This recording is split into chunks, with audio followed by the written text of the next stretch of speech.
Hello everyone! We noticed that a large number of you guys watch our videos without subscribing, so what's stopping you? Click here to stay updated with our latest nerdy content. And back to the video. Assalamu alaikum everyone, welcome back to another ATP video. Today we'll be talking about Listeria monocytogenes. It will be a short and concise video and we hope you find it beneficial. Listeria monocytogenes is a gram-positive, rod-shaped bacteria that is responsible for causing the infection listeriosis. The disease can affect anyone in the population. However, it's more common in individuals with weak cellular immunity, like pregnant women, infants, and elderly. Although the number of cases involving Listeria has decreased in recent years, and it's not the most common foodborne illness, it's still quite important to know about the bacterium as it's linked to the highest mortality rate. Approximately 1,600 people get listeriosis each year, with approximately 260 people dying from the disease. This was just a brief introduction about Listeria. Now let's move on and talk about its important features.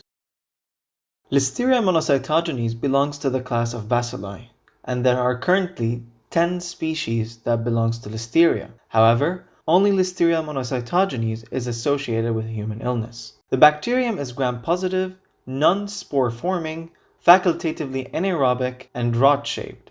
It's catalase positive and oxidase negative, and it expresses beta-hemolysin, which causes destruction of RBCs on blood agar. Moreover, it exhibits a characteristic tumbling motility when viewed with light microscopy. Listeria is acquired by ingestion of unpasteurized dairy products and called deli meats, so it's primarily a foodborne disease. Interestingly, Listeria grows very well at cold temperatures, so storage of contaminated food in the refrigerator can increase the risk of infection. And this paradoxical growth in the cold is called cold enhancement. As we've just mentioned, the bacterium grows intracellularly, and it can move by means of actin rockets, which are filaments of actin that polymerize and propel the bacteria both intracellularly and across the membranes of different cells. All of these special features allow the bacteria to escape the host humoral immunity, or in other words, the antibody defense mechanism.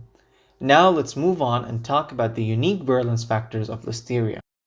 So there are primarily 4 important virulence factors that enable the bacteria to become pathogenic. The first one is called internalin, which is a bacterial surface protein that facilitates its attachment to host cells. The second and third are listerlysin O and phosphatidylinositol specific phospholipase C. Both help the bacteria to escape from the phagosome into the cytoplasm, thereby escaping destruction. And finally, actin polymerization, which allows the bacteria to move within and between cells as we've previously explained. Let's move on and talk about the transmission of Listeria. This mainly occurs by one of 2 ways, either via fecal-oral route through ingestion of contaminated food such as unpasteurized milk, or from the mother to her fetus transplacentally, or by vaginal transmission during birth. Listeria has very important implication in clinical practice. In fact, throughout the history, several foodborne illness outbreaks have been associated with Listeria. It can cause a wide variety of symptoms ranging from self-limiting symptoms of gastroenteritis, similar to other foodborne germs, and up to more drastic clinical presentations that include, yet not limited to, sepsis, meningitis, granulomatosis infantiseptica, and even spontaneous abortion. As we've just mentioned, listeriosis can cause a variety of symptoms depending on the person and the part of the body affected. For example, infection in immunocompetent people can cause gastroenteritis with symptoms of watery diarrhea, fever, abdominal cramps, and so on. In pregnancy, however, infection can cause abortion, premature delivery, and newborns affected at the time of delivery as well as immunocompromised individuals can develop meningitis, which usually presents with fever, neck stiffness, headache, altered mental status, and other classic signs of meningitis. The patient may also demonstrate a positive Brzezinski or Kernicks sign on physical exam. We've discussed many things about Listeria today. The question now is, how can we diagnose it? Okay, so this is usually done with bacterial culture that grows Listeria from a body tissue or fluid such as blood, spinal fluid, or the placenta. The appearance of colonies with a narrow zone of beta hemolysis on blood agar suggests the presence of Listeria, and the isolation of Listeria is confirmed by the presence of motile organisms which differentiate them from the other non-motile bacteria.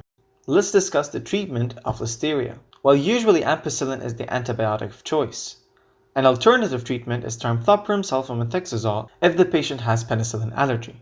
However, keep in mind that the treatment mainly depends on the clinical presentation, and it's not unified among all patients.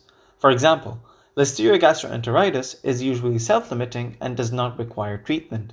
On the other hand, treatment of invasive disease such as meningitis and sepsis consists of combination therapy.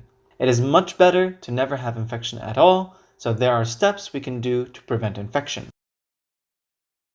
We've discussed earlier in this video the routes of transmission, which were either the fecal-oral way or during pregnancy and delivery.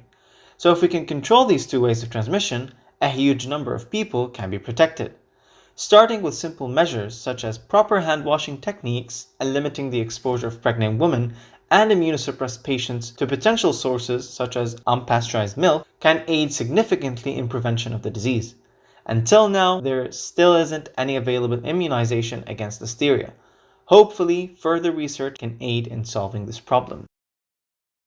We've reached the end of our video, and now let us sum up the points that we've discussed today about Listeria. We've said they are gram-positive, beta-hemolytic, facultative intracellular rods that exhibit a characteristic tumbling motility.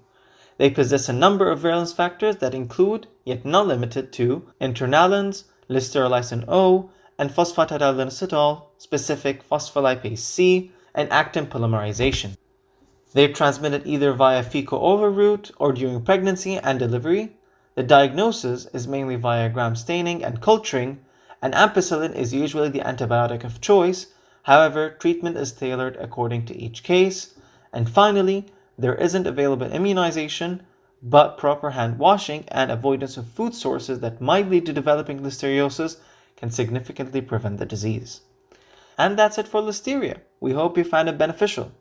Don't forget to like, share, and subscribe to receive our latest videos. And as always, thanks for watching.